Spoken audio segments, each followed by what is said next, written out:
التراب ده هذا يعني قاعد كان مجاني يدو هذا لسه بقول جاي كما تقال جاي أقول أنا بقول شيء وبيسكت شيء هلا والرئيس بتاع العمل بتاعنا والمفتش بتاعنا كلمة إن شيء هلو المفتش ذاك المدينة هنا ده يجب بتاعه العمل الرئيس بتاع العمل بتاعنا ده حق بتاعه عشان يشوف الفوضى والدفاع يشوف الحق بتاعه.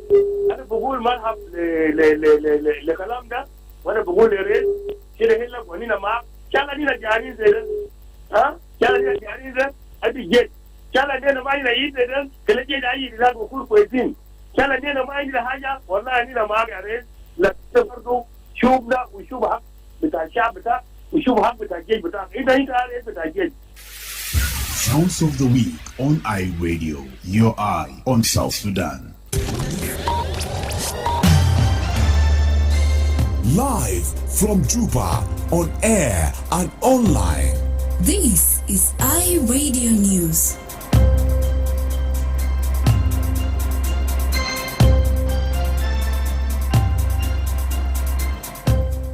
Hello, good afternoon. This is iRadio News. First, here are the headlines. The South Sudan Revenue Authority has announced a temporary suspension of the container fee following consultations with the country's Cleaning Agents Association and the Kenya International Freight Forwarders and Warehouse Association. Authorities in Warabi State are calling for the extension of a state of emergency as the 6-month ultimatum came to an end this month, with reports of a few firearms collected from civilians. And the Minister of Livestock and Fisheries say the government is actively seeking new partnerships and increased investment to strengthen South Sudan's milk, meat and poultry value chains. This is stories and more coming to you in the news bulletin with me, Wol Mapal, and now the news in detail. The South Sudan Revenue Authority has announced a temporary suspension of the container fee following consultations with the country's Clearing Agents Association and the Kenya International Freight Forwarders and Warehouse Association. The OTP fee, or one-time payment fee, is charged on containers released at ports and had previously been set on US $5,000 before being reduced to US $3,550. In a statement dated December 8th, seen by iRadio, the Revenue Authority said despite the reduction, traders continued to report financial hardship, prompting the government to take further action. In a statement, South Sudan Revenue Authority Commissioner General Honorable William Anyon Kwol said, and I quote, "In response to the ongoing challenges faced by traders, clearing agents and freight forwarders, the government has decided to temporarily suspend the container release OTP fee. The suspension will remain in effect until a full sanitization and consultation process with all stakeholders is completed, ensuring that the business community is fully informed and prepared before the fee is reintroduced." End quote.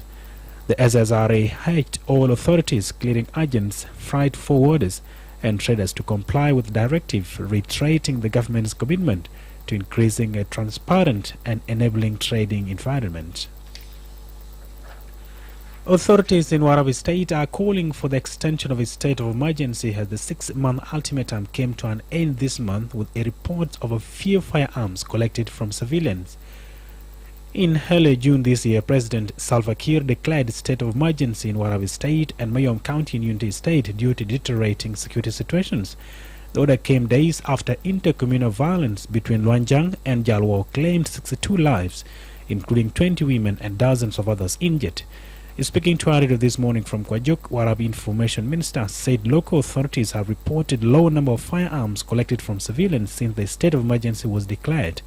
Mamer Bath called on President Salva Kiir to extend the order, noting that with the state of emergency extension, the disarmament exercise will be fully implemented. The government called for extension of the state of emergency created for the government to move on smoothly. Because without the state of emergency, it's always sometimes difficult for you to implement such a complicating process. But when there is state of emergency, everything will be easy. We are expecting the extension of the state of emergency from the president sooner. Very soon, we are affecting the extension of the state of emergency in Warabi State. However, the local community argued that the disarmament exercise should be conducted simultaneously with neighboring communities, citing recurrent attacks and persistent cattle raiding. The Minister of Livestock and Fisheries said the government is actively seeking new partnerships and increased investment to strengthen South Sudan's milk, meat and poultry value chains. Onyotia Digo stated that such support is vital for creating jobs, boosting production and improving food security across the country. According to him, livestock production plays a crucial role in the economy's livelihood of the IGAD member countries, including South Sudan, particularly among cross-border pastoral communities. Adigo said pastoralism is an important economic practice which has been sustaining across 70% of rural population of South Sudan, especially during difficult economic security times. He was speaking during a 2-day South Sudan conference on pastoralism and livestock sector development aimed at providing sustainable ecosystem management for pastoralism in cross-border areas of IGAD region in Juba on Wednesday. The government is placing particular emphasis on milk, meat, poultry value chain, where we see high potential for job creation, enterprises and development, and improve for food security. We are actively seeking more partnerships and investment support to strengthen those sectors through improved breeds, feed system, animal health services, modern processing and marketing infrastructure. Pastoralism being an extensive livestock production system is also known as nomadic or transhuman and has been always associated with land use. Elsewhere, the National Bureau of Standards has issued a nationwide call for South Sudanese companies, small and medium enterprises and entrepreneurs to actively participate in the upcoming 3rd edition of the East African Community Regional Quality Awards in 2026. Gloria Nyoka, the Executive Director of the Bureau of Standards, appealed for the Chamber Quality Awards 2025, emphasizing that rigorous quality standards are essential for national development and economic growth. Ms. Gloria highlighted the recent success of a local company as a powerful example of what South Sudanese businesses can achieve on the regional stage.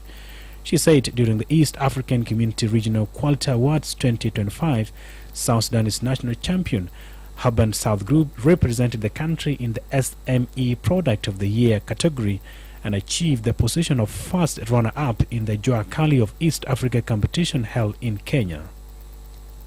Quality remains the cornerstone of national development. It strengthens consumer trust, supports public health, enhances market competitiveness, and positions our products to access regional and international markets. As the body mandated to develop a standard, promote quality, protect public health, and facilitate trade, National Bureau of Standards annually hosts the National Quality Awards as part of its mandate under the East African Community. This year, during the EAC Regional Quality Award 2025, our national champion, Urban South Group, represented South Sudan in the Product of the Year SME category and achieved the first runner-up position in the Jua Kali of East Africa in Kenya. And this is a powerful. As the mandated body to develop standards, promote quality and facilitate trade, the NBS annually hosts the National Quality Awards as part of its obligation under the EAC framework. Ms. Gloria announced that the call for applications for the 2026 National Quality Awards will be advertised soon and she urged companies to apply earlier to allow adequate time for assessment. She added that the assessment team, supported by South Sudanese experts, will visit and evaluate participating companies based on established quality criteria. This remarkable accomplishment placed our country on the regional stage and brought honor and recognition to our industries.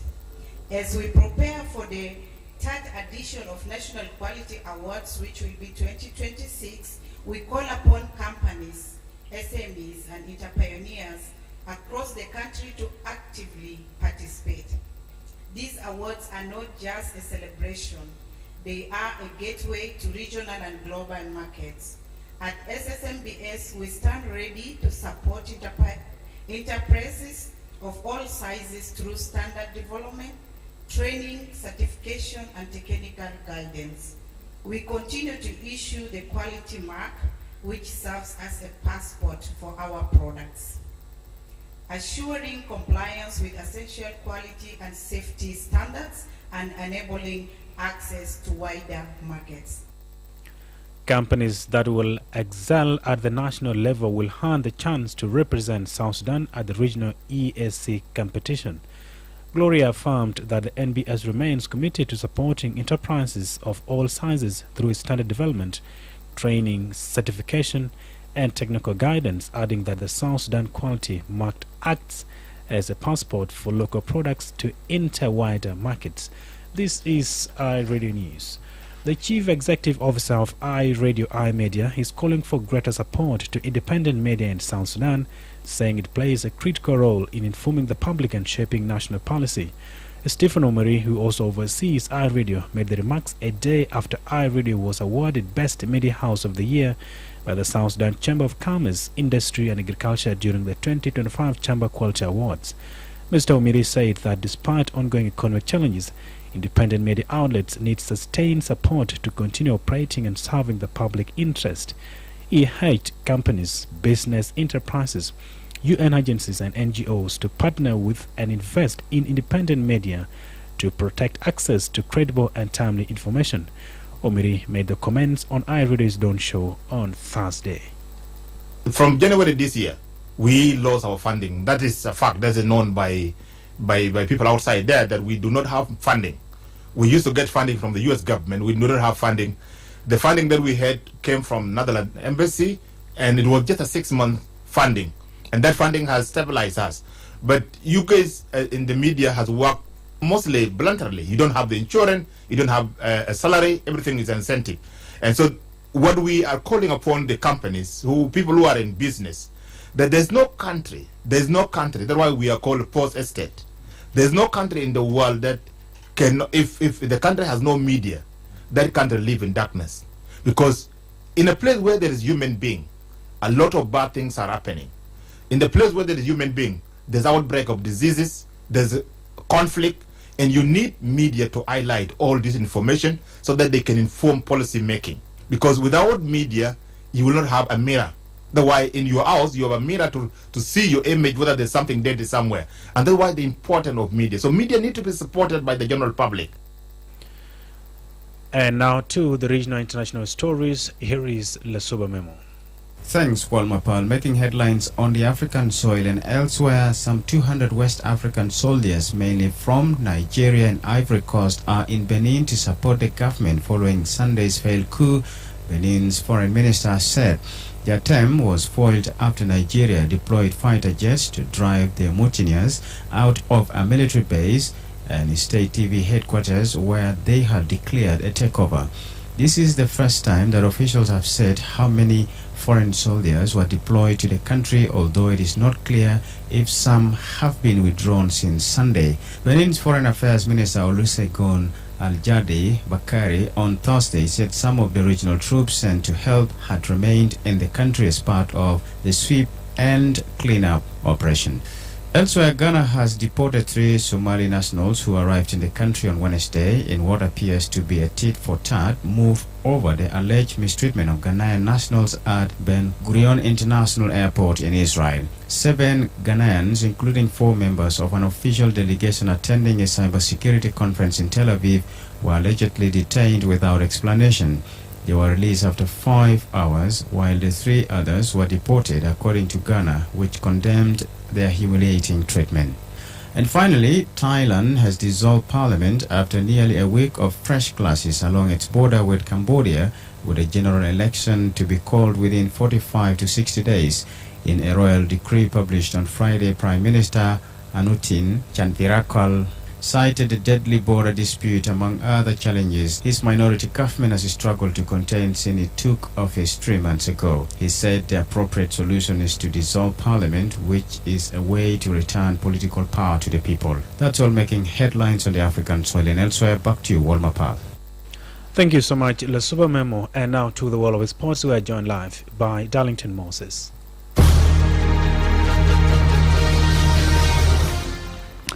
Thank you so much, Wol Mapal. In the world of sport, we're starting with domestic leagues, where in yesterday's South Sudan Premier League action, Olympic Rank defeated Al Hilal WOW 2-0, lifting Olympic temporarily to 10th place as they await the result of the match between Bantu City and Al Salama Will. In another fixture, Koryambur secured a victory over Al Ghazala WOW, moving board to 14 points in 8th position, while Al Ghazala remains 6th with 18 points. In today's match, anticipated Juba Derby, Malakia Juba faces at Labara FC. A win for Malakia would raise their tally to 24 points and place them in third place. A victory for Atlabara would also take them to 19 points, settling them in 6th place.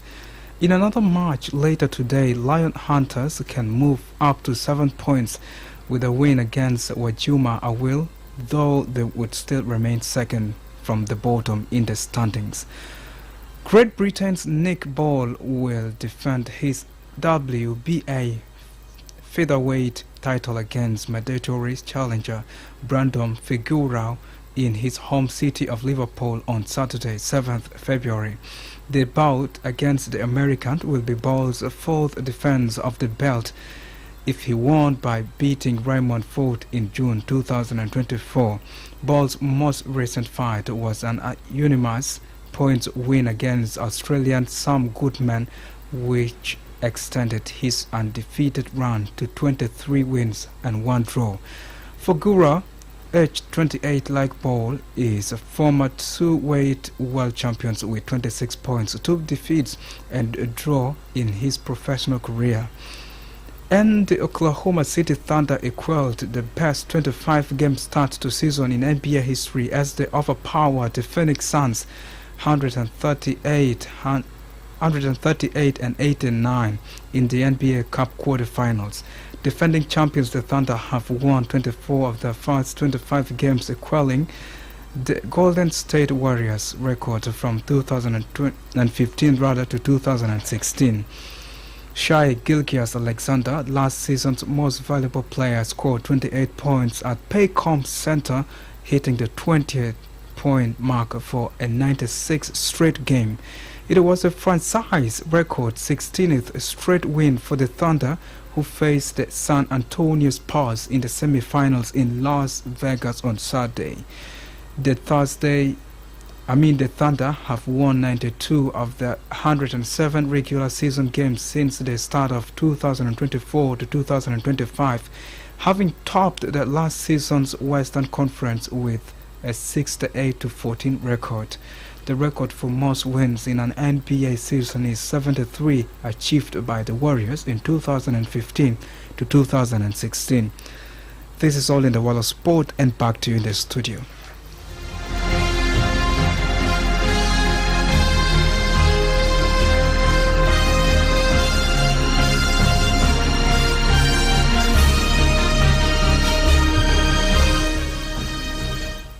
This is Everyday Afternoon News, and to end this bulletin, here's a quick recap of our headlines once again.